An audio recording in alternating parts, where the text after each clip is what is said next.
സ്നേഹമുള്ളവരെ, വളരെ സന്തോഷമുണ്ട്. യശോധരൻ സാറ് ഒരുപാട് കാര്യങ്ങൾ ഇങ്ങനെ പുകഴ്ത്തി ഇങ്ങനെ പറഞ്ഞു. നല്ല വാക്കുകൾക്ക് ഒരു ക്ഷാമമില്ല.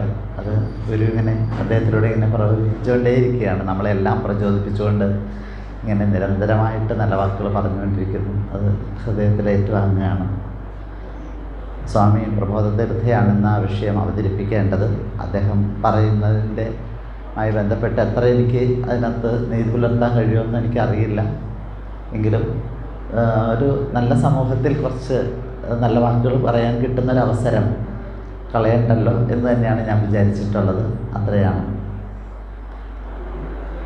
നമുക്ക് ചിലതെല്ലാം അങ്ങനെ പങ്കുവയ്ക്കാം. നിങ്ങൾക്കറിയുന്ന കാര്യങ്ങൾ തന്നെയാണ് അതെല്ലാം തന്നെ. ശരിക്കും പറഞ്ഞാൽ പ്രത്യേകിച്ച് അത് അങ്ങനെ ഒരു മാനത്തിലേക്ക് അതിനെ കൊണ്ടുപോയി എത്തിക്കാൻ ഒരു കാര്യമില്ല എന്ന് ഞാൻ വിചാരിക്കുന്നു. കാരണം വെച്ചിട്ടുണ്ടെങ്കിൽ ഗുരു നമ്മളുടെ കൂടെയാണ്. നമ്മുടെ കൂടെ നമ്മളുമായിട്ട് ഇങ്ങനെ ചേർന്ന് പ്രവർത്തിച്ചുകൊണ്ടേയിരിക്കുകയാണ് എന്നാണ് പറയുന്നത്. ഗുരുവിൻ്റെ ഇപ്പോൾ യശോധരൻ സാർ പറഞ്ഞ പോലെ തന്നെ ഗുരുവിൻ്റെ ശരീരമായിട്ടാണ് ഇപ്പോൾ നമ്മളുടെ ഓരോരുത്തരുടെയും പ്രവർത്തനം വരുന്നത്. അത് കുറച്ചും കൂടി എന്താ പറയുക, ചൈതന്യത്താക്കുക എന്നുള്ളൊരു പ്രവൃത്തി നമ്മുടെ ഹൃദയത്തിലൂടെ വരിക എന്നുള്ളത് മാത്രമാണ് ഇനി ചെയ്യേണ്ടത്. ഗുരുദർശനത്തിൻ്റെ സാമൂഹിക മാനം എന്നാണ് നമുക്ക് പറഞ്ഞിട്ടുള്ള കാര്യം. അതിൽ ഏറ്റവും പ്രധാനപ്പെട്ട കാര്യം എന്ന് പറയുന്നത് സ്വാമിതപാദങ്ങൾ നമ്മളോട് പറഞ്ഞത് എല്ലാം മനുഷ്യന് വേണ്ടിയിട്ടാണ്. മനുഷ്യനാണ് ജീവിതത്തിൻ്റെ ലോകത്തിൻ്റെ കേന്ദ്രം. മനുഷ്യനാണ് എല്ലാം മനുഷ്യനാണ് ഏറ്റവും പ്രധാനപ്പെട്ടതെന്നാണ്. ലോകത്ത് ഒരുപാട് ദർശനങ്ങൾ ഇങ്ങനെ ഉണ്ടായിട്ടുണ്ട്. ദർശനങ്ങളെല്ലാം തന്നെ പലപ്പോഴും ഒരുപാട് ദർശനങ്ങൾ സമൂഹത്തിനെ ഉദ്ധരിക്കാൻ വേണ്ടിയിട്ടുണ്ടായിട്ടുണ്ട്. സാമൂഹിക ദർശനങ്ങളായിട്ട് വരുന്ന ഒരുപാട് കാര്യങ്ങൾ സമൂഹത്തെ വലുതാക്കണമെന്നുണ്ട്. അത് സമൂഹം നന്നാവാൻ വേണ്ടിയിട്ടാണ് ഉണ്ടായിട്ടുള്ള ഒരുപാട് ദർശനങ്ങൾ അതിന് വേണ്ടിയിട്ടുള്ളതാണ്. പക്ഷേ ഈ ദർശനങ്ങളിലെല്ലാം തന്നെ ആ സമൂഹത്തെ ഒന്നായിട്ട് എടുക്കുമ്പോൾ അതിൽ മനുഷ്യൻ്റെ പ്രാധാന്യത്തെ പറയുന്നുണ്ട്. മാർക്സ് എല്ലാം പറയുന്നുണ്ട്, മനുഷ്യൻ എത്ര മനോഹരമായ പദം എന്നൊക്കെ പറഞ്ഞിട്ട് ഒരുപാട് കാര്യങ്ങൾ വിവിധ ദാർശനികർ പറയുമ്പോഴും മനുഷ്യൻ അതിൻ്റെ മുമ്പിൽ നിന്ന് നയിക്കേണ്ട ഒന്നാണ് എന്നുള്ള കാര്യത്തിലേക്ക് എത്രമാത്രം ആ ദർശനങ്ങൾ നമ്മളെ പ്രചോദിപ്പിച്ചിട്ടുണ്ടെന്നുള്ളതാണ്. ഇവിടെ മതം ഏതായാലും മനുഷ്യൻ നന്നായാലും മതി. എല്ലാം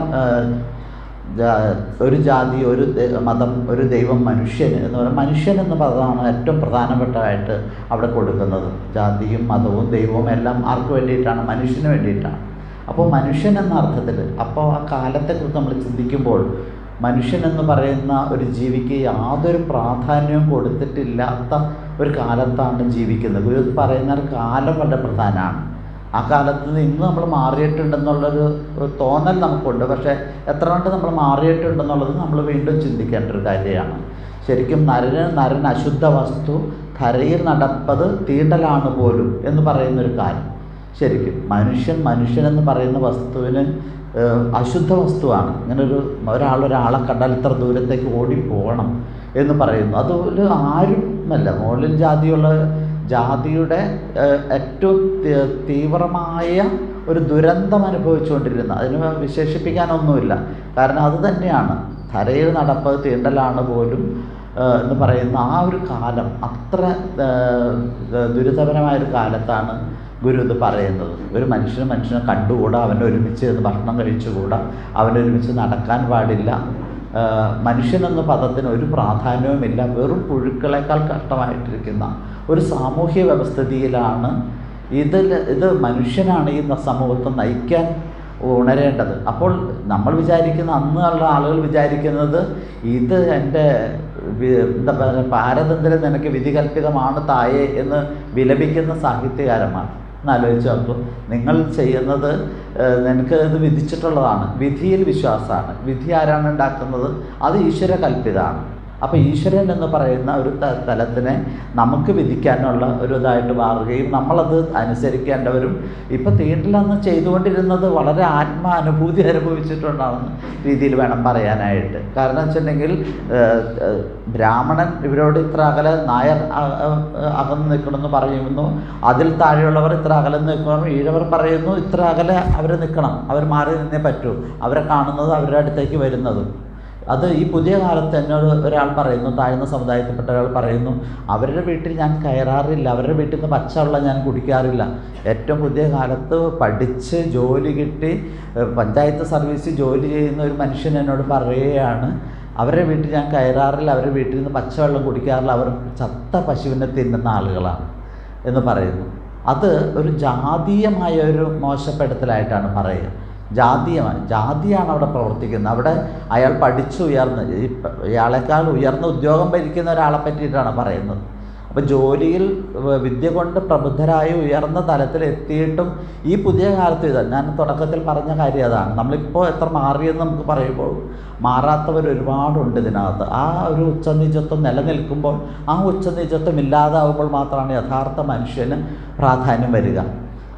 ഗുരു എപ്പോഴും പറയുന്നത്, ഗുരുവിൻ്റെ ഒരു സാമൂഹ്യ മാനം എന്ന് പറയുന്നത്, ഞാൻ നേരത്തെ മനുഷ്യനാണ് അടിസ്ഥാനപരമായ കാര്യമെന്നാണ്. അത് മനുഷ്യന് അടിസ്ഥാനപരമായ കാര്യം വരുമ്പോൾ മനുഷ്യൻ്റെ പ്രാധാന്യം, ഇപ്പോൾ ഈശ്വരൻ പറഞ്ഞ് വീണ്ടും പറയുന്ന ആധ്യാത്മികതയും ഭൗതികതയും രണ്ടും കൂടി ചേർന്ന് ഒരു നാണയത്തിൻ്റെ രണ്ട് വശങ്ങളാണ്. ഇത് രണ്ടും അതേ അളവിൽ തന്നെ കിട്ടിയാൽ മാത്രമാണ് അവൻ ഉയരത്തിലേക്ക് അവൻ ഉയർന്നു പോകാൻ കഴിയുകയുള്ളൂ എന്നുള്ളതാണ്. അപ്പോൾ ഗുരുവിൻ്റെ കൃതികളിലൂടെയാണ് നമുക്ക് ഇതെല്ലാം തീർച്ചയായിട്ടും കിട്ടുക. അപ്പോൾ ദൈവദശകം ഒരു പ്രധാനപ്പെട്ട കൃതിയാണ്. ദൈവദശകത്തിൽ അദ്ദേഹം പറയുന്നത് എങ്ങനെ, ദൈവത്തിനോടാണ് വിളിക്കുന്നത്. നമുക്ക് കേൾക്കുമ്പോൾ നമുക്കതൊരു ദ്വൈതഭാവമാണ്. ദൈവം വേറെ മനുഷ്യൻ വേറെ എന്നാണ്. പക്ഷേ അതിൻ്റെ ആഴത്തിലേക്ക് ചെല്ലുമ്പോൾ നമുക്ക് എല്ലാം ഒന്നാണെന്നുള്ള ബോധ്യം വരും. പക്ഷേ അദ്ദേഹം ആ താഴെ തട്ടിൽ നിൽക്കുന്ന ആളുകളോട് പറയുമ്പോൾ ദൈവമേ കാത്തുകൊള്ളുക എന്ന് പറഞ്ഞിട്ട് ഞങ്ങളെ രക്ഷിക്കണമെന്നാണ്. ഞങ്ങളൊരു സമൂഹമാണ്.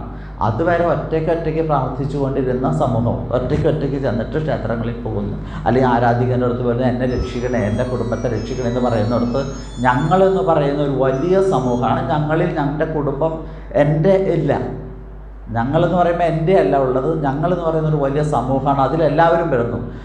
ജാതിയിൽ ഉയർന്നവരും താഴ്ന്നവരും എല്ലാവരും അതിനകത്ത് പെടുന്നു. കുടുംബത്തിലുള്ള അച്ഛൻ അമ്മ മക്കൾ തുടങ്ങിയവരെല്ലാവരും പെടുന്നു. അയൽവക്കം പെടുന്നു.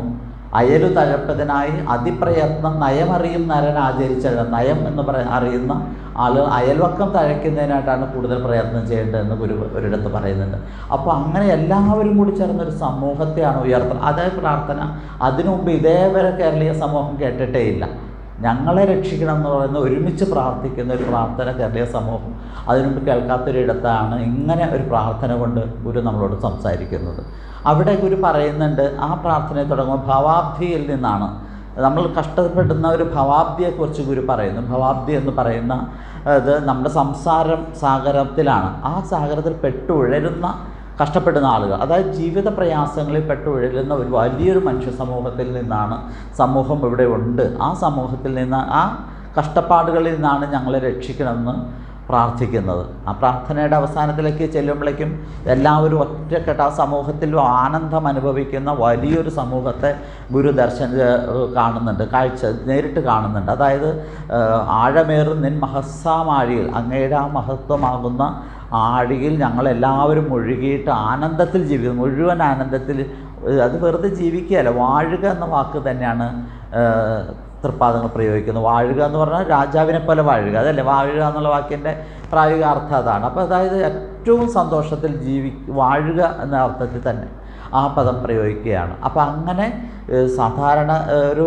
എന്താ പറയുക, ജീവിത സാഗരത്തിൽ കടന്ന് സംസാരം എന്ന് പറയുന്നത് ജീവിതത്തിൻ്റെ വ്യത്യസ്തമായ ദുരിതങ്ങളിൽ പെട്ട് കഷ്ടപ്പെടുന്ന ഞങ്ങളെ ഒന്നാകെ ഉയർത്തിയിട്ട് അവസാനം ഞങ്ങളിങ്ങനെ ആനന്ദസാഗരത്തിൽ, പരമാനന്ദമായ ഒരു സാഗരത്തിൽ, ബ്രഹ്മസായുജ്യത്തിൽ ഞങ്ങൾ ഒന്നാകെ അടയണമെന്ന്, താഴ്ന്ന് ആനന്ദിക്കണമെന്ന് തന്നെയാണ് ഗുരു പറഞ്ഞു വരുന്ന കാര്യം. ഗുരു പലപ്പോഴും ഇതിങ്ങനെ വീണ്ടും മനുഷ്യൻ്റെ പ്രശ്നങ്ങളെ അഭിമുഖീകരിക്കുകയാണ് ഓരോ തവണയും. എങ്ങനെ സാധാരണ മനുഷ്യൻ്റെ വിഷയങ്ങൾ പറഞ്ഞല്ലോ, കഷ്ടം, ദീനം പിടിച്ചോ മധുരയത് കുടിച്ചോ കിടക്കുന്ന ലോകർക്ക്, അതൊരു പല വിധത്തിൽ. ഈ ദീനം എന്ന് പറയുന്നത് നമ്മൾ ഉദ്ദേശിക്കുന്ന വെറും ഒരു ഏതെങ്കിലും ഒരു പനിയോ അതൊരു അസുഖം മാത്രമായിട്ടല്ല അതിനെ കാണേണ്ടത്. ഗുരു പറയുന്ന ദീനം വ്യത്യസ്തമായ ദീനങ്ങളാണ്. നമ്മൾ അനുഭവിക്കുന്ന പലതരത്തിലുള്ള കഷ്ടപ്പാടുകൾ അതിനകത്ത് വരുന്നുണ്ട്. അവൻ്റെ മാനസികമായ പല പല അസ്വസ്ഥതകൾ അതിനകത്ത് വരുന്നുണ്ട്. വെറുതെ ഒരു ദീനം എന്നുള്ള രീതിയിൽ എന്തൊരു ചെറിയ പനി വന്ന് കിടക്കുന്ന ഒരാളല്ല ഈ കാണുന്ന വലിയതായ മനുഷ്യ സമൂഹം. അവൻ കുടിക്കുന്ന മദിര എന്ന് പറയുന്നത് നമ്മൾ കഴിക്കുന്ന വെറും മദ്യം മാത്രമല്ല, അവൻ ഈ അന്ധവിശ്വാസങ്ങളുടെ വലിയ മദിര കുടിച്ച് അതിൽ മതിച്ചിരിക്കുകയാണ് പലപ്പോഴും. ഇതാണ് അതിൻ്റെ ശരിയെന്ന് വിചാരിച്ചിട്ട് വലുതായ പല വിധത്തിലുള്ള അവൻ സന്തോഷിക്കുന്നുണ്ട്. എങ്ങനെയാണ് സന്തോഷിക്കുന്നത്? ഈ പഴയ കാലം മുതലേ ഉണ്ടായിരുന്ന ഒരുപാട് കാര്യങ്ങൾ, അന്ന് ദുർമൂർത്തികളെ പൂജിക്കുമ്പോൾ അവൻ അതിൽ ആനന്ദം കൊണ്ടിട്ടാണ് പൂജിക്കുന്നത്. അവിടെ കല്ലിൻ്റെ മുമ്പിൽ കോഴിയെ അറുത്ത് രക്തം വീഴ്ത്തിയിട്ട് അതിൽ അവർക്ക് കൊടുക്കുമ്പോൾ അവൻ വല്ലാത്ത ആനന്ദം അനുഭവിക്കുന്നുണ്ട്. സത്യത്തിൽ അത് ദോഷത്തിന് വേണ്ടി ചെയ്യുന്നതെന്ന് അവനറിയില്ല. അതവന് വരുന്ന ഒരു ദുരന്തമാണ് അവൻ്റെ സമൂഹം ചെയ്യുന്നതെന്ന് അവനറിയില്ല. അവൻ വിചാരിക്കുന്നത് എന്താണ്? ഞാൻ ചെയ്യുന്ന പ്രവൃത്തി എൻ്റെ സന്തോഷത്തിന് വേണ്ടിയിട്ടാണ്. അത് ഈ എന്ത് കുടിച്ചിട്ടാണ്? ഇവന് യഥാർത്ഥത്തിലുള്ള ബോധമില്ലാഞ്ഞിട്ടാണ്. അതെങ്ങനെയാണ് വരുന്നത്? യഥാർത്ഥ ബോധമില്ലാത്തത് എന്തുകൊണ്ടാണ്? ഈ മധുര കുടിച്ചിട്ടാണ്.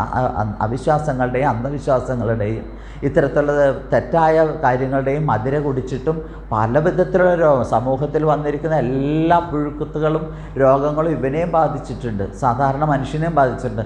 ഇവന് ഈ രോഗങ്ങളെല്ലാം മാറിയിട്ട് മധുര മാറിയിട്ട് അവൻ ആനന്ദത്തിൽ ജീവിക്കണമെങ്കിൽ ഇവൻ ഇതിൽ നിന്ന് മാറണം. അതിന് ഞാൻ മോക്ഷപഥത്തിലേക്ക് പോയിട്ട് കാര്യമില്ല, എനിക്ക് ഇവിടെ വരേണ്ടതുണ്ട്, ഇവിടെ നിൽക്കേണ്ടതുണ്ട്, എനിക്ക് വേണമെങ്കിൽ കിട്ടാവുന്ന ഏറ്റവും പദങ്ങളിലേക്ക് പോകാം. ഇതിനു മുമ്പ് എന്നെ അവിടെ നിന്നാണ് ഭാരതീയമായിട്ട് അല്ലെങ്കിൽ നമ്മൾ പറയുന്ന ഒരു ഗുരു പരമ്പരയുടെ കാര്യം പറഞ്ഞപ്പോഴും ഗുരു പരമ്പരയിൽ ഒരാളാണ് ശ്രീനാരായണ ഗുരു എന്ന് പലപ്പോഴും പറയാറുണ്ട്. വ്യാസൻ തുടങ്ങിയ ആളുകളുടെ പരമ്പരയിൽ ശങ്കരാചാര്യ മധ്യമം എന്ന് പറയുന്നുണ്ട്. പക്ഷേ എന്നിട്ട് അതിൽ വരുന്ന അവസാനത്തൊരു തട്ടി നിൽക്കുന്ന ഒരാളായിട്ട് സ്വാമി തൃപ്പാദങ്ങൾ പറയുന്നുണ്ട്. പക്ഷേ എത്ര വിഡിത്തപരമായ ചിന്തയാണെന്ന് നമുക്ക് ആലോചിക്കാം. കാരണം ഇത് വരുമ്പോൾ ഒരു ഗുരുവും ചിന്തിക്കാത്ത രീതിയിലുള്ള ഒരു വ്യത്യസ്തമായ ചിന്തയാണ് ഗുരു ഇവിടെ അവതരിപ്പിച്ചിട്ടുള്ളത്. അതൊരു പരമ്പരയിൽ ചെയ്യുന്ന എപ്പോഴും എന്താണ്? ആ ഗുരുവിൻ്റെ പാത പിന്തുടർന്നുകൊണ്ട് അടുത്ത ഗുരു അടുത്ത കാര്യം ചെയ്യുന്നു. ആ ഗുരുവിൻ്റെ ദർശനങ്ങളെ തൻ്റെ ജീവിതത്തിൽ പകർത്തിക്കൊണ്ട് അടുത്ത കാര്യം ചെയ്യുന്നു. ഇങ്ങനെ ഒരു ദർശനം ഇതിനു മുമ്പ് ലോകം കേട്ടിട്ടില്ല. ഇതിനു മുമ്പ് ഇങ്ങനെ ഒരു ചിന്ത ലോകം അവതരിപ്പിച്ചിട്ടില്ല. അങ്ങനെ ഒരു പുതിയ ദർശനവും ചിന്തയും അവതരിപ്പിച്ച ഒരു ഗുരുവായിട്ടാണ് നമുക്ക് നാരായണ ഗുരുദേവനെ കാണാൻ കഴിയുക. അപ്പോൾ അങ്ങനെ ഈ ദീനം പിടിച്ചും മധുര പിടിച്ചും കിടക്കുന്ന ഒരു സമൂഹത്തെ മാറ്റിയെടുക്കാൻ വേണ്ടി, അതുകൊണ്ടാണ് ഭൗതികതയും ആത്മീയതയും ഒരുപോലെ കൊണ്ടുവരും. ഗുരുവിൻ്റെ എല്ലാ കൃതികളിലും അങ്ങനെ അത് വരുന്നുണ്ട്. കോലതീരശ സ്തവം നമുക്കൊരു ഉദാഹരണമായിട്ട് എടുത്താൽ, കോലതീരശ സ്തവത്തിൽ ഗുരു പലപ്പോഴും ഈ സാധാരണ മനുഷ്യൻ്റെ ചിന്തകളെ ഇങ്ങനെ ഒന്നൊന്നായിട്ട് എണ്ണി പറയുന്നുണ്ട്. എനിക്കിത് എൻ്റെ രോഗങ്ങൾ മാറ്റിത്തരാം, രോഗാദികളെല്ലാം ഒഴിവാക്കിയിടുക വേണം എന്ന് അദ്ദേഹം പ്രാർത്ഥിക്കുന്നു. എൻ്റെ ദാരിദ്ര്യ മഹാദുഃഖം ഒഴിവാക്കണമെന്ന് പ്രാർത്ഥിക്കുന്നു. അങ്ങനെ സാധാരണ മനുഷ്യന് എന്തെല്ലാം പ്രശ്നങ്ങളുണ്ടോ ഇതെല്ലാം തന്നെ ഒന്നൊന്നായിട്ട് മാറ്റിത്തരണം എന്നിങ്ങനെ പറയുന്നുണ്ട്. പക്ഷെ അവിടെ ആത്മീയതയുടെ വലിയൊരു തലമാണ് ഗുരു നമ്മളോട് പറയുന്നത്. രോഗാദികളെല്ലാം ഒഴിവാക്കിയിട വേണം എന്ന് പറഞ്ഞിട്ട് അദ്ദേഹം ഈശ്വരന് 3 സംബോധനകൾ കൊടുക്കുന്നുണ്ട്. ഹേ കാമത കാമാന്തക കാരുണ്യ പയോധ എന്നാണ്. ഈ ഭൗതികതയും രോഗം എന്ന് പറയുന്നത് ഭൗതികമായ തലത്തിൽ വരുന്നൊരു കാര്യമാണ്. അതിന് മാറ്റണമെങ്കിൽ എന്ത് വേണം എന്നാണ് പറയുന്നത്. 3 സംബോധനകൾ കൊടുക്കുന്നത് നിങ്ങളൊന്ന് ശ്രദ്ധിക്കേണ്ടതുണ്ട്. അതിൽ ഒന്ന് ഹേ കാമത എന്നാണ്, ആഗ്രഹങ്ങളെല്ലാം സാധിപ്പിച്ചു തരുന്നവനെ എന്നാണ്. എന്ത് ചോദിച്ചാലും തരുന്നു. അങ്ങനെ ഒരാളായിട്ടാണ് ഈശ്വരനെ വിശേഷിപ്പിക്കുന്നത്. അടുത്ത പ്രയോഗം എന്താണ്? ഹേ കാമാന്തക എന്നാണ്. കാമാന്തകൻ എന്നുള്ള വാക്കിൻ്റെ അർത്ഥം എന്താണ്? ആഗ്രഹങ്ങളെല്ലാം ഇല്ലാതാക്കുന്നവനെ എന്നാണ്. എന്താണ് പറയുക? പോസിറ്റീവും നെഗറ്റീവും ചേർന്ന് ന്യൂട്രലാവുന്ന ഒരു സാധനമാണ്. ഒരാഗ്രഹവും ഇല്ലാത്തവന് എന്ത് ആഗ്രഹമാണ് പിന്നെ ഉള്ളത്? വയറ് നിറഞ്ഞിരിക്കുന്നവനോട് പറയുന്നത് എന്താണ് നിനക്ക് ആവശ്യം? നിനക്ക് ഭക്ഷണത്തിന് എന്തെങ്കിലും തരട്ടെ? എനിക്കൊന്നും ആവശ്യമില്ല, ഞാൻ സന്തുഷ്ടനാണ് എന്ന് പറയും അല്ലേ? അപ്പോൾ അതാണ് ഗുരു പറയുന്ന ഒരു കാര്യം. അപ്പം അങ്ങനെ കാമങ്ങളൊന്നും ഇല്ലാതാക്കി കഴിഞ്ഞാൽ പിന്നെ ആഗ്രഹങ്ങൾ, എല്ലാ ആഗ്രഹങ്ങളും സാധിച്ചു തരുന്ന എന്ത് പറയുന്നു? ആഗ്രഹങ്ങളൊന്നും ഇല്ലെങ്കിൽ പിന്നെ എന്താ ആഗ്രഹമാണ് സാധിക്കാനുള്ളത്? അങ്ങനെയാണ് ഗുരു ഈശ്വരനെ കാണുന്നത്. അപ്പോൾ 2 സംബോധനകൾ കൊണ്ട് തന്നെ നമുക്ക് പ്രത്യേകിച്ച്. അപ്പോൾ പിന്നെ 3ാമത് സംബോധന എന്താണ്? കാരുണ്യ പയോധ എന്നാണ്. ഗുരു എപ്പോഴും ഉപയോഗിക്കുന്നൊരു പ്രയോഗമാണ് കാരുണ്യ പയോധി എന്ന് പറയുന്നത്, അല്ലെങ്കിൽ പറയുക ദീനാവന പരായണത്വം. അതുമാത്രം മതി. കാരുണ്യ പയോധിയാണ്. പിന്നെ വേണ്ടത് ആകപ്പാടെ ഒരല്പം സ്നേഹമാണ്, അല്പം കാരുണ്യമാണ്. നിങ്ങളുടെ ഹൃദയത്തിൽ നിറച്ച് കാരുണ്യമുണ്ടെങ്കിൽ നിങ്ങൾക്കൊരസുഖവും വരില്ല. എന്നാലോചിച്ച് നോക്ക്. നിങ്ങളുടെ ഹൃദയം നിറച്ച് കാരുണ്യവും സ്നേഹവും നിറഞ്ഞു നിൽക്കുകയാണെങ്കിൽ പിന്നെ രോഗമെന്ന് പറയുമ്പോഴും ഞാൻ നേരത്തെ പറഞ്ഞ പോലെ വ്യത്യസ്തമായ പല വിധത്തിലുള്ള രോഗങ്ങൾ നമ്മളെ ബാധിക്കുന്നുണ്ട്. ഈ രോഗങ്ങളെല്ലാം ഒഴിവായി കഴിഞ്ഞാൽ പിന്നെ ആനന്ദം മാത്രമേ ഉള്ളൂ. അപ്പോൾ രോഗങ്ങളുണ്ടാക്കുന്നത് കാരുണ്യമില്ലായ്മയാണ് എന്നുള്ളതാണ്. നമ്മുടെ ഹൃദയത്തിൽ സ്നേഹം നിറഞ്ഞിരുന്ന സ്നേഹത്തോടു കൂടിയുള്ള പെരുമാറ്റം വരുമ്പോൾ നമുക്ക് രോഗം അനുഭവിക്കുന്നില്ല. ഒരു വൃദ്ധൻ, നമ്മൾ സാധാരണഗതിയിലുള്ള ഒരു രോഗത്തിൽ ഒരാൾ വിഷമിച്ച് കിടക്കുകയാണെങ്കിൽ അവരെ ശുശ്രൂഷിക്കാനായിട്ട് സ്നേഹമുള്ളവർ ചെല്ലും, ഇല്ലേ? അപ്പോൾ എന്തുകൊണ്ടാണ് ആ രോഗം വന്നതൊരു നന്മയാണ്? എന്തുകൊണ്ടാണ്? ഈ ഇദ്ദേഹത്തെ ശുശ്രൂഷിക്കുന്നതിലൂടെ ഈ മനുഷ്യന് വലുതായ സന്തോഷം കിട്ടുന്നു. ഇവൻ്റെ സ്നേഹം അനുഭവിക്കാൻ ഒരു ഭാഗ്യം രോഗിക്ക് കിട്ടുന്നു. അപ്പോൾ രോഗമെന്ന് പറയുന്നത് ഒരു കഷ്ടമുള്ളൊരവസ്ഥയല്ലാതെ അത് രണ്ടുപേർക്കും സന്തോഷകരമായൊരവസ്ഥയിലേക്ക് മാറുന്നു. രോഗത്തിനും അങ്ങനെ സാധിക്കും. അതാണ് അതിൻ്റെ ഒരു സ്നേഹവും വാത്സല്യവും അമ്മമാർക്ക് കൊടുക്കാൻ നമുക്ക് മക്കൾക്ക് പറ്റുന്ന എപ്പോഴാണ്? അവരെ ശുശ്രൂഷിക്കുമ്പോഴാണ്. അവർക്ക് രോഗം വരണേന്ന് പ്രാർത്ഥിക്കുന്നതല്ല, അവർക്ക് രോഗം വരാതിരിക്കണമെന്ന് തന്നെ പറയാം. കാരണം രോഗം വരുന്നതിലൂടെ അവർ വിഷമത അനുഭവിക്കുമ്പോൾ പക്ഷേ സ്വാഭാവികമായി വരുന്ന കാര്യങ്ങളാണ് ഇതെല്ലാം. രോഗം, ദുഃഖം, മരണം, വാർദ്ധക്യം, ഇതെല്ലാം തന്നെ മനുഷ്യ സഹജമായിട്ട് വന്നു പോകുന്ന കാര്യങ്ങളാണ്. അപ്പോൾ ആ വരുന്ന കാര്യത്തെ അതിനനുസരിച്ച് നീക്കുക എന്നുള്ളതാണ് ബുദ്ധനെല്ലാം നമ്മളോട് പറയുന്നത് തന്നെ. ഇത് ഒഴിവാക്കുക എന്നുള്ളതല്ല. അപ്പോൾ ഈ പലവിധത്തിലുള്ള ദുഃഖങ്ങളെ നമ്മുടെ ഭാഗമാക്കി മാറ്റുക എന്നുള്ളതാണ് ചെയ്യേണ്ടത്. അപ്പോഴാണ് ആനന്ദം ഉണ്ടാവുക. ഇത് മാറ്റി തരിക എന്ന് പറഞ്ഞാൽ പിന്നെ ചലഞ്ച് എന്തിനോടാണ്? നമുക്ക് ഇതൊന്നും വരണ്ട. എപ്പോഴും നമ്മൾ പ്രാർത്ഥിക്കുന്നത് അങ്ങനെയാണ്, ഇതൊന്നും വരല്ലേ എന്നാണ്. വരട്ടെ വരുമ്പോൾ നമ്മൾ അതിനെ നേരിടാനുള്ള മനക്കരുത്ത് തരണേ എന്നാണ് നമ്മൾ പ്രാർത്ഥിക്കേണ്ടതെന്നാണ് ഗുരു ഇത്തരം ചില സന്ദർഭങ്ങളിൽ നമ്മളെ പഠിപ്പിക്കുന്നത്. ദാരിദ്ര്യ മഹാദുഃഖം അകറ്റണമെന്ന് പ്രാർത്ഥിക്കുന്നുണ്ട് അവിടെ, ഇല്ലേ? ദാരിദ്ര്യം എന്ന് പറയുന്നത് ദുഃഖമാണ്, ശരിയാണ്. സാധാരണ മനുഷ്യൻ അനുഭവിക്കുന്ന വലുതായ ദുഃഖമാണ് ദാരിദ്ര്യം. ഏതെല്ലാം വിധത്തിൽ ദാരിദ്ര്യമാണ് നമ്മൾ അനുഭവിക്കുന്നത്? സാമ്പത്തികമായ ദാരിദ്ര്യം അനുഭവിക്കുന്നുണ്ട്. അതൊരു വലിയ ദുഃഖമാണ്. നമ്മുടെ കയ്യിൽ എന്തൊരു ആവശ്യത്തിന് വരുമ്പോൾ ഒരു ചായ കുടിക്കാൻ പൈസ ഇല്ലെങ്കിൽ അനുഭവിക്കുന്ന ദുഃഖം വലുതാണ്. സാമ്പത്തിക ദാരിദ്ര്യം മാത്രമാണോ നമ്മൾ അനുഭവിക്കുന്നത്? ഭക്ഷണത്തിൻ്റെ സാമ്പത്തികമായിട്ട് വരുമ്പോൾ ഭക്ഷണത്തിൻ്റെ ദാരിദ്ര്യം, സ്നേഹദാരിദ്ര്യം നമ്മൾ അനുഭവിക്കുന്നില്ലേ? നമുക്ക് മക്കളിൽ നിന്ന് സ്നേഹം കിട്ടാതെ പോകുന്ന അച്ഛനമ്മമാർ അനുഭവിക്കുന്ന ദുഃഖം എത്ര വലുതാണ്! ആ മഹാദുഃഖത്തിൽ വലുത് വേറെന്താണോ ഉള്ളത്? നേരെ തിരിച്ച് അച്ഛനമ്മമാരുടെ സ്നേഹം അനുഭവിക്കാത്ത മക്കളില്ലേ? ആ ദുഃഖം എന്ത് വലുതാണ്! ചെറിയ മക്കളെ ഇപ്പോഴേ ചെറുപ്പത്തിലെ ദ്രോഹിക്കുന്ന അച്ഛനമ്മമാർ എത്രമാത്രമാണുള്ളത്? അവരനുഭവിക്കുന്ന ദാരിദ്ര്യം എന്താണ്? അതുപോലെ തന്നെ സൗഹൃദം, നല്ല സ്നേഹബന്ധങ്ങളില്ലെങ്കിൽ നമ്മൾ അനുഭവിക്കുന്ന ദാരിദ്ര്യം എത്രമാത്രമാണ്? എന്നെ കാണുമ്പോൾ ആർക്കും ഇഷ്ടമല്ല. എന്തുകൊണ്ടാണ് അങ്ങനെ തോന്നുന്ന രീതിയിൽ വന്നിട്ടില്ലേ? ദാരിദ്ര്യം പല വിധത്തിലാണ്. സംസാരിച്ചു കൊണ്ടിരിക്കുമ്പോൾ നമ്മുടെ വാക്ക് കിട്ടാതിരിക്കുന്നത് ദാരിദ്ര്യമല്ലേ? നല്ല വാക്കുകൾ നമ്മുടെ വായിൽ വരുന്നില്ലെങ്കിൽ അതൊരു ദാരിദ്ര്യമാണ്. നമ്മളറിയാം, നമ്മൾ ഈ ദുരന്തം നമ്മൾ പലപ്പോഴും ചിലപ്പോൾ ഇന്ന് നല്ല പ്രസംഗം, എല്ലാവരും നന്നായി സംസാരിച്ചു. ചിലപ്പോഴൊക്കെ നമ്മുടെ നേതാക്കൾ വന്നിട്ട് നമ്മളോട് സംസാരിക്കുമ്പോൾ വെറുതെ എന്തൊക്കെയോ പറഞ്ഞിട്ട് പോകുമ്പോൾ നമ്മൾ അനുഭവിക്കുന്ന ഒരു സങ്കടവും ദേഷ്യമുണ്ട്. ശരിക്കും പറഞ്ഞാൽ ഞങ്ങൾ വെറുതെ സമയങ്ങൾ, ദാരിദ്ര്യത്തിൻ്റെ ഒരു ദുഃഖം കൂടിയാണത്. നമുക്ക് മാത്രമല്ല, ആ ദാരിദ്ര്യം മൂലം മറ്റുള്ളവരും ദുഃഖം അനുഭവിക്കുകയാണ്. എന്താ പറയുക, നല്ല വാക്കുകൾ കിട്ടാം, നല്ല പുസ്തകം വായിക്കണം നമ്മൾ പറയുമ്പോൾ പല വിധത്തിലുള്ള ദാരിദ്ര്യങ്ങൾ നമ്മുടെ കയ്യിൽ ഇല്ലാതാവണം. നമുക്കൊരാളോട് ഹൃദ്യമായി സംസാരിക്കാൻ കഴിയണമെങ്കിൽ, നമ്മുടെ മുമ്പിൽ ഒരാൾ വന്ന് പെട്ടാൽ അതുപോലെ സംസാരിക്കാൻ കഴിയണമെങ്കിൽ, ഒരു കൊച്ചുകുട്ടിയോട് ആ ഭാഷയിൽ സംസാരിക്കാൻ കഴിയണമെങ്കിൽ നമുക്ക് ദാരിദ്ര്യമില്ലാതിരിക്കണം. അപ്പോൾ ആ ദാരിദ്ര്യം എന്ന് പറയുന്ന മഹാദുഃഖമാണ്. അതിന് എന്തൊക്കെയാണ്? അതിന് പരിഹാരം എന്താണ്? ദാരിദ്ര്യം ഇല്ലാതിരിക്കാനായിട്ട് പരിഹാരം ദൂരത്തകലേണം മതമെന്നും എന്നാണ്. മതം ദൂരത്തകലെന്നും സുജനാനാം ചാരത്ത് വസിപ്പാനൊരു ഭാഗ്യം തരണം എന്നുമാണ് ഗുരു പ്രാർത്ഥിക്കുന്നത്.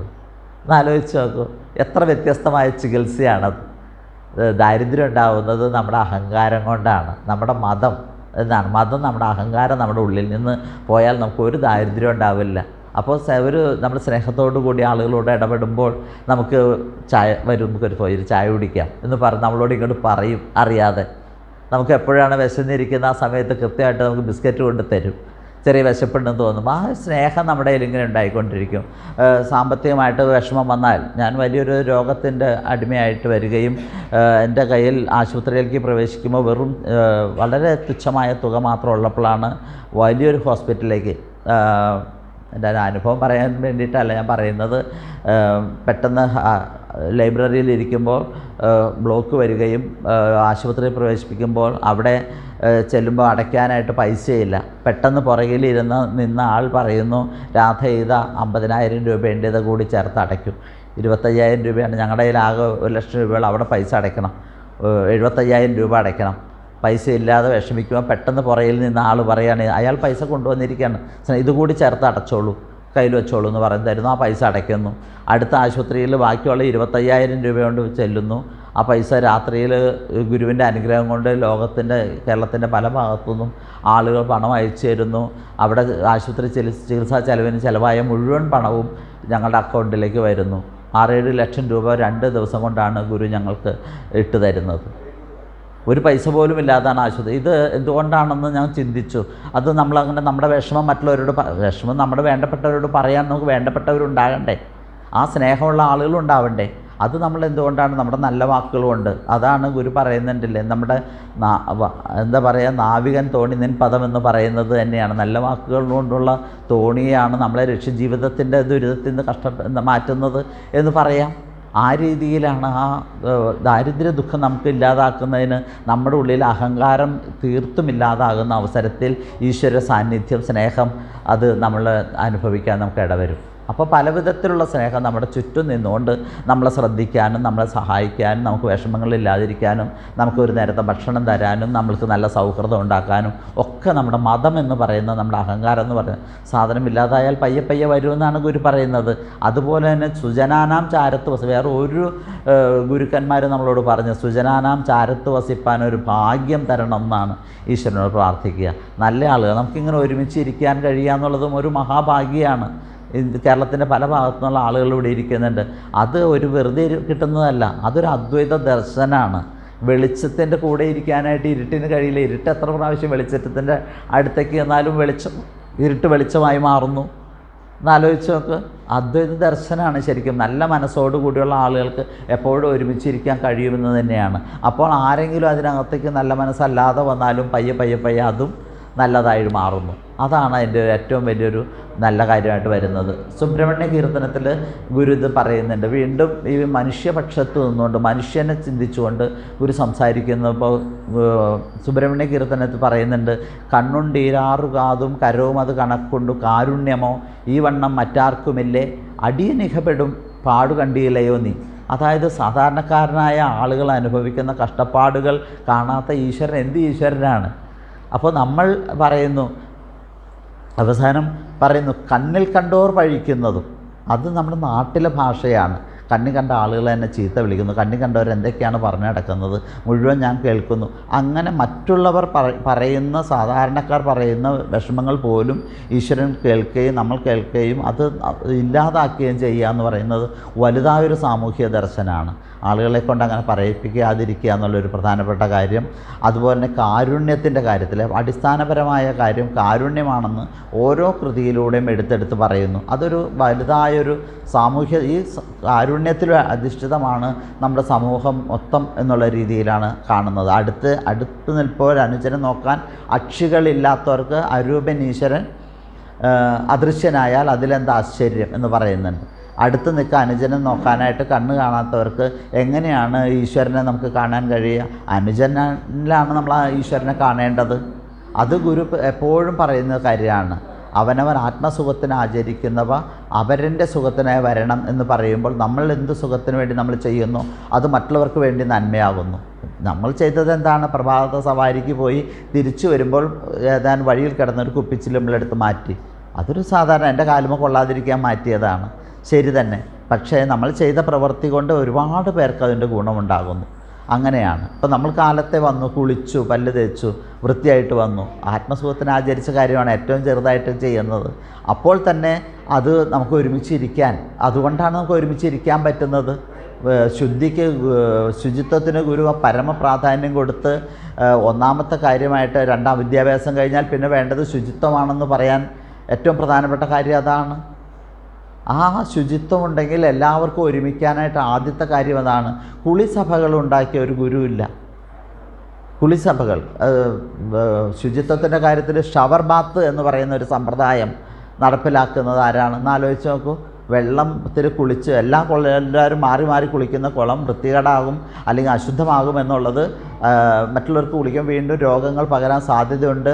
ജനങ്ങൾ ഒരുമിച്ച് കൂടുന്നിടത്ത് രോഗസാധ്യതകൾ ഒരുപാടുണ്ടെന്ന് മനസ്സിലാക്കുകയും ഓരോരുത്തരും വേറെ വേറെ കുളിക്കുകയും ആ കുളിക്കുന്ന വെള്ളം അഴുക്ക് വെള്ളമായി മാറുന്നു, അതങ്ങ് ഒഴുകി പോകുന്നു. ഒന്ന് നോക്ക്, എത്ര കുറച്ച് വെള്ളം ഉപയോഗിക്കാം, വെള്ളം മുഴുവൻ ഒരാളുടെ കുളി കൊണ്ടൊരു വെള്ളം മുഴുവൻ മലിനമാകുന്നില്ല എന്ന് പറയുന്ന വലിയൊരു തത്വം, അതൊരു ഭൗതികതയുടെ തത്വമാണ്. അതിൽ ആത്മീയത കൂടി ചേരുന്നു. എന്നാലോചിച്ച് നോക്കും, ഭൗതിക ജലത്തിൻ്റെ ചെറുതായ ഉപയോഗം, അത് ആവശ്യത്തിന് ഉപയോഗിക്കുന്നു, അവൻ ആവശ്യത്തിന് മാത്രം വെള്ളം എടുത്ത് അവൻ കുളിക്കുന്നു, ആ വെള്ളം ഒഴുകിപ്പോയി ആ പ്രശ്നം തീരുന്നു. പിന്നെ പുതിയ ആൾ പുതിയ വെള്ളത്തിൽ, ഓരോരുത്തരും കുളിക്കുന്നത് പരിശുദ്ധമായ വെള്ളത്തിലാണ്, വരുന്ന വെള്ളത്തിൽ. അതൊരു ചിന്തയാണ്. അതുവരെ കേരളം കാണാതിരുന്ന മഹത്വമായൊരു ചിന്തയാണ് ഗുരു അവിടെ അവതരിപ്പിക്കുന്നത്. അത് മനുഷ്യൻ്റെ ഭൗതികമായൊരു ആവശ്യത്തെ വളരെ മനോഹരമായിട്ട് അത് ഒരു വലിയ സ്നേഹത്തിൻ്റെ അല്ലെങ്കിൽ അശുദ്ധി മാറ്റുന്നൊരു തത്വമായിട്ട് ഗുരു മാറ്റുകയാണ് ചെയ്യുന്നത്. ഗുരു സമൂഹത്തെ തള്ളിപ്പറഞ്ഞു. സാമൂഹ്യ ശാസ്ത്രങ്ങളെല്ലാം ഗുരുവിനെ കണ്ടു, സമൂഹത്തെ ഒന്നായി കണ്ടപ്പോൾ ഗുരു അതിനെ തള്ളിക്കളയല്ലേ ചെയ്ത് ആ സമൂഹത്തിൽ നിന്നുകൊണ്ട്, ആ സമൂഹത്തിൻ്റെ ഭാഗമായി നിന്നുകൊണ്ട് നമുക്കതിന് മുന്നിലേക്ക് എങ്ങനെ മനുഷ്യനെ എത്തിക്കാം എന്നാണ്. അവൻ അതുവരെ ചിന്തിച്ചിരുന്ന അവൻ്റെ ദുർദേവതകളായിട്ട് ഈ മോശമായി ഭക്ഷണം കഴിച്ചിരുന്ന ദൈവങ്ങളെ ആരാധിച്ചാൽ അവൻ വീണ്ടും അത് തന്നെയാണ് അവൻ ചെയ്യുക. അതുകൊണ്ട് കുറച്ചും കൂടിയും നല്ല ഈശ്വരന്മാരെ അവൻ ആരാധിക്കട്ടെ എന്നായി. അങ്ങനെ പടിപടിയായിട്ട് അവൻ ഉയർത്തിക്കൊണ്ടുവരിക എന്നൊരു തത്വമാണ് ഓരോന്നിലും ചെയ്തുകൊണ്ടിരുന്നത്. ഗുരുവിൻ്റെ ക്ഷേത്രപ്രതിഷ്ഠകളുടെ ഒരു വളർച്ച എന്ന് നമുക്ക് വേണമെങ്കിൽ അതിനെ പറയാം. ആ വളർച്ച പിന്നീട് തിരിച്ചുപോക്കല്ല, വളർന്ന് വരികയും ദർശനത്തിൻ്റെ ഏറ്റവും മുകളിലെ തലത്തിലേക്ക് മനുഷ്യനെ കൊണ്ടെത്തിക്കുകയും ചെയ്യുകയാണ്. ഒരു പറഞ്ഞ് ആത്മോപദേശത്തിലെത്തുമ്പോൾ സ്വയം നമ്മൾ തന്നെ ചിന്തിച്ച് പ്രവർത്തിക്കണമെന്ന തലത്തിലേക്ക് കൊണ്ടുവരുന്നൊരു തലത്തിലേക്ക് അതിനെ കൊണ്ടുപോകുന്നു. അതിനകത്ത് പറയുന്നത് മനുഷ്യൻ അതിനകത്ത് മുമ്പിൽ നിൽക്കണമെന്ന് പറയുമ്പോൾ നമ്മൾ പറയാറുണ്ട്, ഗുരു തന്നെ പറയുന്നൊരു വാക്കാണ്, കാളയെ കെട്ടേണ്ടത് വണ്ടിയുടെ മുമ്പിലാണ്, പുറയിലല്ല എന്നാണ്. മനുഷ്യനാണ് സമൂഹത്തെ നയിക്കേണ്ടത്. അപ്പോൾ മനുഷ്യൻ തന്നെയാണ് അതിനകത്ത് ഏറ്റവും പ്രധാനപ്പെട്ട വസ്തുവായി വരേണ്ടത്. മനുഷ്യകേന്ദ്രിതമായൊരു സംസ്കാരത്തെയാണ് നമ്മൾ അതിനകത്ത് കൊണ്ടുവരേണ്ടതെന്ന് ഗുരു പറയുന്നു. അതിന് പിന്നോട്ട് നയിക്കുന്നത് ജാതിയാണെന്ന് സ്വാമി തൃപാദങ്ങൾക്ക് കൃത്യമായി ബോധ്യപ്പെടുകയും ആ ജാതിയെ ഇല്ലാതാക്കാൻ എന്തൊക്കെ പ്രവൃത്തികളാണ് ചെയ്യാൻ കഴിയുക എന്ന് പറഞ്ഞു. കെട്ടുകല്യാണത്തിൻ്റെ കാര്യം യശ്വർ സാർ പറഞ്ഞല്ലോ. ജാതിയെ എങ്ങനെയൊക്കെയാണ് എന്തെല്ലാം ജാതി മൂലം എന്തെല്ലാം പ്രശ്നങ്ങളാണ് നമുക്കുണ്ടാകുന്നത്, അത് ഒന്നൊന്നായിട്ട് എങ്ങനെ മാറ്റാൻ കഴിയുമെന്നാണ് അദ്ദേഹം തൻ്റെ ജീവിതം കൊണ്ട് തെളിയിച്ചത്. മനുഷ്യാണ മനുഷ്യത്വം ജാതിർഗോത്വം ഗവാമ്യഥ. മനുഷ്യൻ എന്ന് പറയുന്നത് മനുഷ്യത്വത്തിൽ അധിഷ്ഠിതമാണ് എന്ന് പറയുന്നൊരു ജീവിതം നയിക്കുക എന്നുള്ളതും, ജാതിഭേദം മതദ്വേഷം ഏതുമില്ലാതെ സർവ്വരും സോദരത്വം എന്ന് പറയുന്നൊരു സങ്കല്പം പോലും ഇല്ലാതിരുന്ന കാലത്താണ് ഗുരു സോദരത്വനെ വാഴുന്നൊരു കാലത്ത് എല്ലാവരും ആത്മസഹോദരരായിട്ട് കാണുന്നൊരു കാലമാണ്. അങ്ങനെ ഒരു സഹോദരനുണ്ടോ? എനിക്ക് ആരും സഹോദരൻ, സ്വന്തം ജാതിയിൽ തന്നെ അവൻ്റെ മതപരമായിട്ട് അകച്ച വേറെ പോട്ടെ, സ്വന്തം ആളുകളെന്ന് പറയുന്ന ആളുകളിൽ തന്നെ വ്യത്യസ്തമായ ആളുകളായിട്ടാണ്. സാമ്പത്തികമായിട്ട് ഉയർന്നവർക്കൊരു സ്ഥാനം കിട്ടിയാൽ പിന്നെ അവർ മറ്റുള്ളവരെ അടുപ്പിക്കില്ല. അപ്പോൾ അവൻ സോദരനെന്ന് പറയാൻ മാനക്കേടാണ്. അങ്ങനെയുള്ളൊരു സമൂഹത്തിലാണ് സോദരത്വം എന്ന് പറയുന്ന വലുതായൊരു ദർശനത്തെ തൃപ്പാദങ്ങൾ കൊണ്ടുവരുന്നത്. ആ എന്താ പറയുക, നേരത്തെ പറഞ്ഞല്ലോ മതാതീത മാനവ ദർശനം എന്ന് തന്നെ പറയാം. വാദിക്കാനും ജയിക്കാനും അല്ല അറിയാനും അറിയിക്കാനുമാണ് മനുഷ്യൻ്റെ രീതി. അതാണ് എവിടെ എങ്ങനെയാണ് ഇവർ മതങ്ങളെല്ലാം ഉയർന്നത്. ഓരോ മതങ്ങളും പറയുന്നത് എന്തുകൊണ്ടാണ് ഞങ്ങളുടെ മതമാണ് വലുതെന്ന് പറയുന്നത് വാദങ്ങളിലൂടെയാണ്. അവർ അതിന് പറയുന്ന വാദങ്ങൾ പലതാണ്. ഞങ്ങൾക്ക് ഇന്ന ഗുണങ്ങളുണ്ട്, അതുകൊണ്ടാണ് ഞങ്ങളുടെ മതത്തിലൂടെ പോകുന്നതെന്ന് ഓരോരുത്തരും വാദിക്കുന്നു. പക്ഷേ യഥാർത്ഥത്തിൽ ഇതിൻ്റെ ഒരു അറിവിൻ്റെ ആചാരതലങ്ങളിൽ മാത്രമേ ഉള്ളൂ വ്യത്യാസമെന്നും ആത്മീയമായ ദർശനത്തിൽ മനുഷ്യനെ ഉയർത്തുക എന്ന തലത്തിൽ എല്ലാ മതങ്ങളും ഒന്ന് തന്നെയാണ് ചെയ്യുന്നതെന്ന് പറയുന്നത് ദർശനത്തിലേക്ക് വരുന്നില്ല. അവിടെ വാദങ്ങളുള്ളത് കൊണ്ടാണ് ആ ദർശനത്തിലേക്ക് കൊണ്ടുവരാൻ പറ്റാതെ പോകുന്നത്. അവർ ജയിക്കാൻ വേണ്ടിയിട്ട് ഞങ്ങളുടെ മതം വലുതാണ്, അതിലൂടെ എല്ലാവർക്കും മോചനം കിട്ടുമെന്ന് പറയാനായിട്ട് ഈ വിശ്വാസത്തിൽ അധിഷ്ഠിതമായിട്ടാണ്. ഗുരു തന്നെ പറയുന്നുണ്ട്, ഈ ഇത്തരത്തിൽ വിശ്വാസമുള്ളവരെ നമുക്ക് മാറ്റാൻ എളുപ്പമല്ല എന്ന് പറയുന്നുണ്ട്. ഒരു പാതിരിയോട് സംസാരിക്കുമ്പോൾ അദ്ദേഹം തൻ്റെ വാദത്തിൽ ഇങ്ങനെ ഉറച്ച് വീണ്ടും എന്തു പറയുമ്പോഴും വീണ്ടും ഈ വാദിച്ചുകൊണ്ടിരിക്കുന്ന അവസരത്തിൽ പറയുന്നുണ്ട്, കണ്ടോ ഇതാണ് വിശ്വാസം എന്ന് പറയുന്നത്. പക്ഷേ ആ വിശ്വാസത്തെ അംഗീകരിച്ചുകൊണ്ടല്ല ഗുരു അത് പറയുന്നത്. വിശ്വാസത്തിനുപരിയായിട്ട് നമ്മൾ യുക്തിപൂർവ്വം കാര്യങ്ങൾ ചിന്തിക്കുകയും അതിൻ്റെ ഒരു തലത്തിലേക്ക് നമ്മൾ കൊണ്ടുപോവുകയും ചെയ്യണം. നമ്മളുടെ ചിന്തയാണ് അടിസ്ഥാനപരമായിട്ട് ഉയർന്നു വരേണ്ടതെന്നാണ് അദ്ദേഹം സ്വാമി തൃപ്പാദങ്ങൾ പറഞ്ഞത്. മാനവികത എന്നുള്ളത് യുക്തിയിൽ അധിഷ്ഠിതമാണ്. തൻ്റെ സ്വാതന്ത്ര്യത്തെ തടസ്സപ്പെടുത്തുന്ന ഒന്നും തന്നെ നയിക്കാൻ വേണ്ടിയിട്ട് കാരണമാവരുത്. തൻ്റെ സ്വാതന്ത്ര്യം തടസ്സപ്പെടുന്ന ആരും തന്നെ നിയന്ത്രിക്കാൻ ഇടവരരുത്. ഈശ്വരൻ എന്ന് പറയുന്നൊരു ശക്തിയെക്കുറിച്ച് പറയുമ്പോൾ അത് തൻ്റെ സ്വാതന്ത്ര്യത്തെ തടസ്സപ്പെടുത്തുന്ന ഒരാളായിട്ടല്ല, തികഞ്ഞ സ്വാതന്ത്ര്യം തരുന്ന ഒരു ആളായിട്ടാണ് തൃപ്പാദങ്ങൾ വിഭാവനം ചെയ്യുന്നത്. ഗുരുവിൻ്റെ ശിഷ്യനായ കുമാരനാശാൻ അതുകൊണ്ടാണല്ലോ സ്വാതന്ത്ര്യം തന്നെ അമൃതം, സ്വാതന്ത്ര്യം തന്നെ ജീവിതം, പാരതന്ത്ര്യം മാനികൾക്ക് മൃതിയേക്കാൾ ഭയാനകമെന്ന് പറയുന്നത് ഈ ഗുരുവിൻ്റെ ദർശനത്തെ പിന്തുടർന്ന് തന്നെയാണ്. അതായത് സ്വാതന്ത്ര്യമില്ലാതെ ജീവിതം എന്ന് പറയുന്നത് സ്വതന്ത്രനായിട്ട് ജീവിക്കുക, മനുഷ്യൻ സ്വതന്ത്രനാവുക എന്നുള്ളതാണ്. അതാണ് എന്താ പറയുക, വിദ്യ കൊണ്ട് സ്വതന്ത്രരാകുവിനെന്നാണ് പറയേണ്ടത്. അപ്പോൾ സ്വതന്ത്രരാവാതെ എങ്ങനെയാണ് സാധിക്കുക? എല്ലാ മനുഷ്യനും അടിസ്ഥാനപരമായിട്ട് ആഗ്രഹിക്കുന്ന സ്വാതന്ത്ര്യം തന്നെയാണെന്നാണ് ഗുരുവിൻ്റെ മാനവികത. ഇതുപോലെ തന്നെ ഈ അദ്വൈത ദർശനത്തിലാണ്. അദ്വൈത ദർശനം എന്ന് പറഞ്ഞാൽ രണ്ടില്ല എന്നൊരവസ്ഥയാണ്. ഒന്നാണ്, മനുഷ്യനും ദൈവവും ഒന്നാണെന്ന അവസ്ഥയിലേക്ക് പയ്യെ എത്തിക്കുകയാണ്. ഈ ദൈവദർശനത്തിൽ തുടങ്ങുമ്പോൾ ദ്വൈതഭാവത്തിലാണ് തുടങ്ങി വയ്ക്കുന്നത്. ദൈവമേ എന്ന് ഒരു സ്ഥലത്ത് നിന്ന് ഭക്തൻ പറയുന്ന പോലെയാണ് തുടങ്ങുന്നത്. പക്ഷേ വളരെ വളരെ വളരെ പെട്ടെന്ന് തന്നെ അന്നവസ്ത്രാദി മുട്ടാതെ തന്നു രക്ഷിക്കുന്ന നീ ഒന്ന് തന്നെ ആണ് തമ്പുരാനെന്ന് പറയുന്നു. അന്നവും വസ്ത്രവും അതുവരെ ജന്മിയും അതുപോലെയുള്ള മറ്റുള്ളവരെയും തടസ്സപ്പെടുത്തിക്കൊണ്ടിരുന്ന ഒരു കാലത്താണിത് പറയുന്നത്. വസ്ത്രം ധരിക്കണം, എത്ര അളവിൽ വസ്ത്രം ധരിക്കണം, ആരൊക്കെ വസ്ത്രം ധരിക്കണം, എങ്ങനെയൊക്കെയാണ് വസ്ത്രം ധരിക്കേണ്ടതെന്ന് തീരുമാനിച്ചു കൊണ്ടിരുന്നത് അന്നത്തെ കാലത്ത് ചില തമ്പുരാക്കന്മാരാണ്. ആ തമ്പുരാക്കന്മാരല്ല നമ്മുടെ തമ്പുരാൻ. ആ തമ്പുരാൻ നമ്മൾ തന്നെയാണ്. നമ്മളിങ്ങനെ വസ്ത്രം ധരിക്കണമെന്ന് നമ്മൾ തീരുമാനിക്കുന്നു, നമ്മളെങ്ങനെ ഭക്ഷണം കഴിക്കണമെന്ന് നമ്മൾ തീരുമാനിക്കുന്നു, നമ്മുടെ ഭക്ഷണം നമ്മളുണ്ടാക്കുന്നു. അങ്ങനെ വിശാലമായ നമ്മൾ തന്നെയാണ് നമ്മുടെ ഈശ്വരൻ എന്ന് പറയുന്ന ഒരു ദർശനത്തിലേക്ക് പയ്യെ ഗുരു നമ്മളെ കൊണ്ടുവരികയാണ് ചെയ്യുന്നത്. അത് സൃഷ്ടിയും സൃഷ്ടാവും സൃഷ്ടിജാലവും സൃഷ്ടിക്കുള്ള സാമഗ്രി ആയതുമെന്നെല്ലാം പറഞ്ഞിട്ട് എല്ലാം ഒന്നാണെന്നുള്ള വലുതായൊരു തത്വത്തെ വളരെ ലളിതമായിട്ട് നമുക്ക് പറഞ്ഞു തന്നുകൊണ്ട് മനുഷ്യൻ തന്നെയാണ് ഇതിൻ്റെ കേന്ദ്രമെന്ന് പറഞ്ഞു തരുന്നു. നമ്മളപ്പോഴും വിചാരിക്കുന്നു പുകഴ്ത്തുന്നു ഞങ്ങളങ്ങേ എന്ന് പറയുന്നത്. അപ്പോഴും ഈശ്വരൻ നമ്മൾ പുകഴ്ത്തുകയാണെന്ന് നമ്മൾ വിചാരിക്കുമ്പോഴും ആ പുകഴ്ത്തുന്ന ഈശ്വരൻ മനുഷ്യൻ തന്നെയാണ് എന്ന് അർത്ഥത്തിലേക്ക് വരുന്നു. ദീനാവനപരായണത്വമാണ് ഈശ്വരൻ്റെ അടിസ്ഥാനപരമായ ഗുണം എന്ന് പറയുന്നു. അങ്ങനെ ഗുണമുള്ളവൻ ഈശ്വരനാണ്. ആ തലത്തിലാണ് വരിക. അപ്പോൾ ഒരു സാമൂഹികമായ മാനവും ദാർശനിക മാനവും ഒരുമിച്ച് അതിനകത്ത് കൊണ്ടുവരുന്നുണ്ട്. അൻപാണ് അടിസ്ഥാനം. അൻപുള്ളവനാണ്, അരുളുള്ളവനാണ് ജീവി എന്ന് പറയുമ്പോൾ ഏറ്റവും പ്രധാനമായിട്ടുള്ള കാര്യം മറ്റുള്ളവരോട് കരുണയുള്ളവനായിരിക്കുക, അൻപുള്ളവനായിരിക്കുക എന്നാണ്. എപ്പോഴും എല്ലാ കാര്യത്തിലും അങ്ങനെ ഒരു ചിന്തയാണ് നമുക്ക് കാണേണ്ടത്. അങ്ങനെ നമ്മുടെ മനസ്സിൽ അൻപുള്ളപ്പോൾ, അല്ലെങ്കിൽ മതമില്ലാതിരിക്കുന്ന അവസ്ഥയിൽ, അരുളുള്ള അവസ്ഥയിൽ നമ്മൾ ശരിക്കും അപ്പോൾ മാത്രമാണ് നമ്മൾ ജീവി എന്ന് വിളിക്കാൻ പോലും അവരൻ എന്താ പറയുക, അത്ര കടുത്ത പ്രയോഗം തൃപ്പാദങ്ങൾ നടത്തിയിട്ടില്ല. എരി നരകാബ്ദിയിൽ വീണ് എരിയുന്നു എന്നാണ് പറയുന്നത്. മറ്റുള്ളവർക്ക് ദ്രോഹം ചെയ്യുന്ന ഒരാൾ തീയിൽ കത്തിച്ചാമ്പലാവും എന്നാണ് പറയുക. എരി നരകാബ്ദി, അതിലും വലുതായിട്ട് തീയെ വിശേഷിപ്പിക്കാനൊരു വാക്കില്ല എന്ന് വേണം പറയാനായിട്ട്. എരി നരകാബ്ദി, നരകത്തിൻ്റെ കടലിൽ പെട്ട് വെറും ഒരു ചെറിയ കൊള്ളി എന്നല്ല, അങ്ങനെ കത്തിച്ചാമ്പലാവുന്നതാണ്. പരം പരിതാപമേകിടുന്നവർ, തൊട്ടടുത്തിരിക്കുന്നവനെ വിഷമിപ്പിക്കുന്ന ഒരാൾ. നമ്മൾ ആരെങ്കിലും വിഷമിപ്പിക്കുമ്പോൾ നമ്മൾ ചിന്തിക്കുക. നമ്മൾ ഗുരു പറയുന്നത് അത്ര തീക്ഷ്ണമായിട്ടാണ് അതിനെ കാണുന്നത്. ആ രീതിയിൽ അടുത്ത് നിൽക്കുന്ന ആളെ ഉയർത്താൻ വേണ്ടിയിട്ട് എന്തൊക്കെ ചെയ്യാൻ പറ്റുമോ എന്ന് പറയുമ്പോൾ ആ സോദരത്വേന വാഴുന്ന മാതൃകാസ്ഥാനം ഈ ലോകമെന്ന് പറയുന്നത് അങ്ങനെ എല്ലാവരും സോദരത്വത്തോടുകൂടി വസിക്കുന്നൊരു മാതൃകാസ്ഥാനമാക്കാൻ വേണ്ടിയിട്ടാണ് തൻ്റെ ജീവിതത്തെ ആയുസ്സും വപുസ്സും അദ്ദേഹം തൃപ്പാദങ്ങൾ ചെലവഴിച്ചത്.